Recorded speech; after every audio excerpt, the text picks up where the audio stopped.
A married couple who had just returned from their honeymoon decided to buy a house. The couple were very happy because they managed to get the house at a very cheap price. It was in a nice neighborhood, close to the city and just a short walk from a shopping center. One day, the husband was walking down the hall when he spotted the red crayon lying on the floor.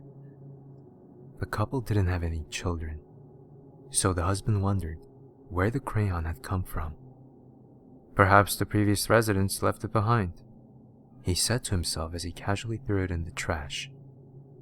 The next day, the husband came home from work to find another red crayon lying in exactly the same spot. He was very puzzled and decided to ask his wife about it. The wife grew pale in the face when he brought it up.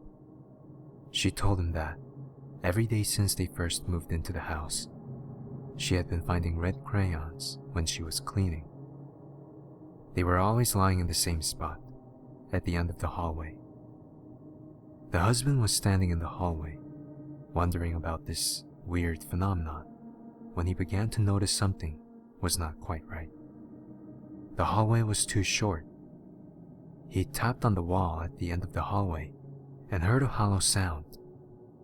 Curious, he began peeling off the wallpaper, despite the protests of his wife. Behind the wallpaper, they found a pair of sliding doors. It was as if someone had carefully hidden the entrance to a closet or a small room. The husband discovered that the sliding doors had been nailed shut. He got a hammer from his toolbox and began prying out the nails, one by one. After pulling out the last nail, he slowly opened the sliding door to reveal the small hidden room. Looking inside, they saw that the white walls of the little space were covered with words scribbled in red crayon. Over and over again were the words, "Mommy, I'm sorry, let me out. Mommy, I'm sorry, let me out. Mommy, I'm sorry, let me out."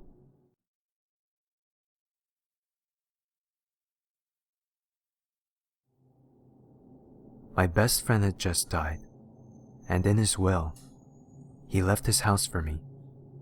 His parents died, and he inherited from them. I hadn't checked my email in a few days though, and I had a letter from him. "Help me, I can't hear. There is a horrible noise. Oh God, there is a bright light. Help, oh God, please help." I just thought it might have been a joke, although he just died. I decided to go to his old house, just to check it out, because I was living in a cheap apartment. I thought about moving there. When I opened the door, it looked normal. There was a television, couch, photos, the normal stuff. His computer was gone though. There was something white, a little note. It read, "Hello Jeff, welcome to my game. I have locked the doors to prevent you from escaping. Try to get out alive. S." I tried to get out of the house, but sure enough, the doors were locked. What the fuck? This is creepy. I began to panic. I walked upstairs, and I noticed some shattered glass. There were some blood stains, and I realized that they said he was stabbed to death by a burglar. The glass must have done that part. I then heard a loud rumbling noise, and I looked up to find that the ceiling was falling on me. I tried to run as it fell. What an unstable piece of shit this house was, I thought to myself. To my surprise, another note was on the floor, and it read, "That was close, mate. The next time, it is fatal. S." I said fuck it. I tried to jump out the window, but some strong force repelled me back into the house before I could even blink. Like before, I saw another note. It scolded me for jumping. There was something evil in this house. I knew it. I walked back downstairs, and I saw something startling.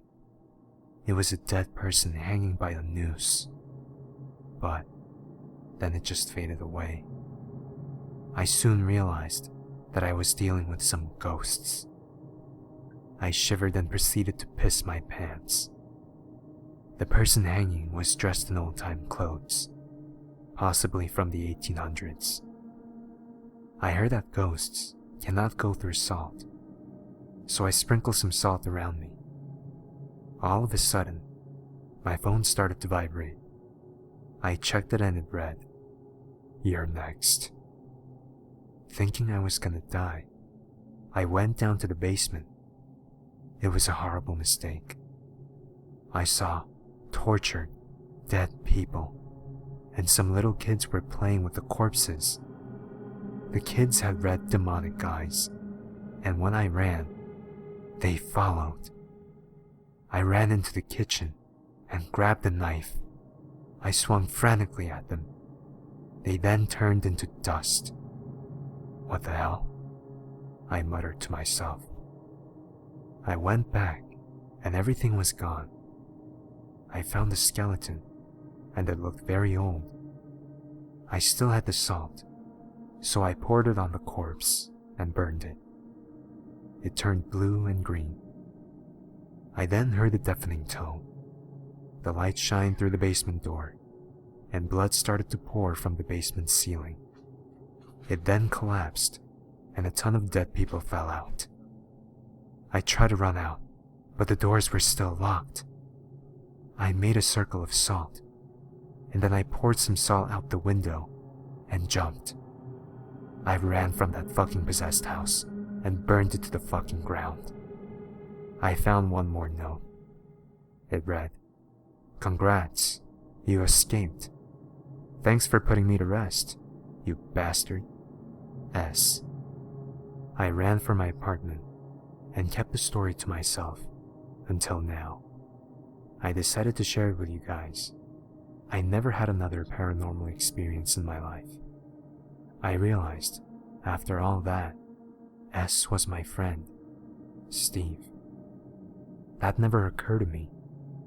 Let him rest in peace.